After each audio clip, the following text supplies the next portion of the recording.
വിപ്ലവകരമായ മാറ്റമാണ് കെ.എസ്.ആർ.ടി.സിയിൽ നടക്കുന്നതെന്ന് ഗതാഗത വകുപ്പ് മന്ത്രി കെ.ബി. ഗണേഷ് കുമാർ. അടൂർ കെ.എസ്.ആർ.ടി.സി ഡിപ്പോയിൽ അന്തർസംസ്ഥാന അടക്കമുള്ള പുതിയ ദീർഘദൂര സർവീസ് ഉദ്ഘാടനം നിർവഹിക്കുകയായിരുന്നു മന്ത്രി. രാജ്യത്ത് ആദ്യമായി സമ്പൂർണ്ണ ഡിജിറ്റലൈസേഷൻ നടപ്പിലാക്കുന്ന ട്രാൻസ്പോർട്ട് കോർപ്പറേഷനാണ് കെ.എസ്.ആർ.ടി.സി. AI അധിഷ്ഠിത ഓട്ടോമേറ്റഡ് ഷെഡ്യൂളിംഗ് സിസ്റ്റത്തിലൂടെ വരുമാന, ചെലവ്, ലാഭനഷ്ട കണക്കുകളും ബാലൻസ് എന്നിവ തൽക്ഷണം ലഭ്യമാക്കും. തിരുവനന്തപുരത്തെ കിഴക്കേക്കോട്ട, തമ്പാനൂർ സിറ്റി ഡിപ്പോകളിൽ ഈ സംവിധാനം നടപ്പിലാക്കി. മറ്റ് എല്ലാ ഡിപ്പോകളിലേക്കും ഇത് വ്യാപിപ്പിക്കും. ജീവനക്കാർക്ക് സോഫ്റ്റ്വെയർ പരിചയപ്പെടാനുള്ള പരിശീലനം നൽകുന്നു. ഇന്ത്യൻ ഓയിൽ കോർപ്പറേഷൻ, മറ്റു കമ്പനികൾ എന്നിവയുടെ സഹായത്തോടെ കെ.എസ്.ആർ.ടി.സി സ്വന്തമായി ആശുപത്രി തുടങ്ങുകയാണ്.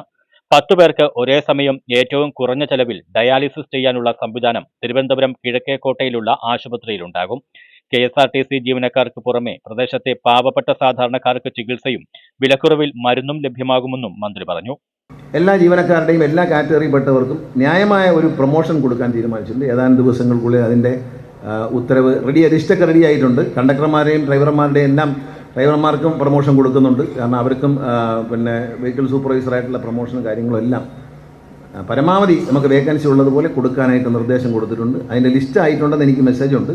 അത് 2 ദിവസത്തിനുള്ളിൽ അത് പുറത്തു വരും. തെരഞ്ഞെടുപ്പ് വിജ്ഞാപനം വരുന്നതിന് മുമ്പ് എല്ലാവരുടെയും പ്രൊമോഷൻ ഉത്തരവ് കയ്യിൽ കിട്ടും എന്ന് അറിയിച്ചുകൊണ്ട് ഈ ബസ്സുകളുടെ ഫ്ലാഗ് ഓഫ് നിർവഹിച്ചായി അറിയിക്കുന്നു. നന്ദി, നമസ്കാരം. അടൂർ ഡിപ്പോയിൽ നിന്നും ആരംഭിച്ച Adoor Mananthavady premium superfast, Adoor Bangalore super deluxe, Adoor Coimbatore premium superfast, Adoor Theppupara Pathanapuram ordinary എന്നീ പുതിയ സർവീസുകളുടെ ഫ്ളാഗ് ഓഫ് മന്ത്രി നിർവഹിച്ചു. അടൂർ ഡിപ്പോയിൽ നിന്നും നിരവധി സർവീസ് ആരംഭിച്ചിട്ടുള്ളതായി അധ്യക്ഷൻ നിയമസഭാ ഡെപ്യൂട്ടി സ്പീക്കർ ചിറ്റയം ഗോപകുമാർ പറഞ്ഞു.